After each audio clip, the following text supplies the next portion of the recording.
યુનિકોન્ડાઇલર કે પાર્શિયલ ની રિપ્લેસમેન્ટ એટલે શું? ટોટલ ની રિપ્લેસમેન્ટ તો આપ બધાએ સાંભળ્યું હશે, પણ પાર્શિયલ ની રિપ્લેસમેન્ટ એટલે અડધું ની રિપ્લેસમેન્ટ. એટલે નોર્મલી ઘૂંટણના 3 ભાગોમાંનો એક ભાગનો સાંધો બદલવાનું ઓપરેશન. આ બધા કેસીસમાં નથી કરવામાં આવતું. નોર્મલી જ્યારે પેશન્ટની ઉંમર ઓછી હોય, જેમ કે 45 થી 55 વર્ષની ઉંમર છે, શરૂઆતના ઘસારો થોડો વધતો જઈ રહ્યો છે, કે ઘૂંટણના 3 ભાગમાંનો માત્ર એક ભાગ થોડો વધારે ઘસાઈ રહ્યો છે.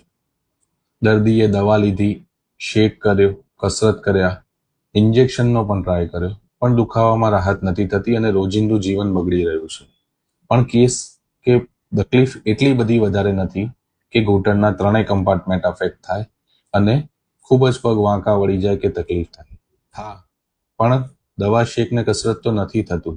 તો એવા કેસીસમાં કે જ્યાં ઘૂંટણનો એકમાત્ર કમ્પાર્ટમેન્ટ અફેક્ટેડ છે અને ખૂબ જ ખરાબ થઈ ગયો છે, દર્દીને ખૂબ તકલીફ પડે છે અને એજ નાની છે, એવા કેસીસમાં પાર્શિયલ એટલે કે અડધું ની રિપ્લેસમેન્ટ, કે જેમાં માત્ર ખરાબ ભાગ છે જે ઘૂંટણનો એ બદલવામાં આવે છે, બાકીના લિગામેન્ટ્સ અને બીજા કમ્પાર્ટમેન્ટ એમને એમ રાખવામાં આવતા હોય છે. આ ઓપરેશનનો સૌથી મોટો ફાયદો એ છે કે દર્દીને રૂટીન ટોટલની રિપ્લેસમેન્ટ કરતાં ખૂબ જ નાના ચેકરમાં ઓપરેશન થાય છે. ઓપરેશન દરમિયાન બ્લડ લોસ, ઓપરેશન પછીનો દુખાવો અને રિકવરી ખૂબ જ સારી હોય છે.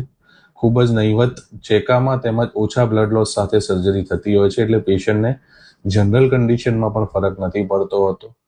ઓપરેશન પછી પેશન્ટ બાકીની બધી વસ્તુઓ સચવાઈ જવાના કારણે નેચરલ ની જેમ વધારે ફીલ કરતું હોય છે અને પોતાના રોજિંદા જીવનમાં ખૂબ જ ઝડપી પાછું ફરે છે. હા, પણ એના સ્પેશિયલ ઇન્ડિકેશન્સ છે જે તમને તમારા ડોક્ટર 100% સલાહ આપી શકે.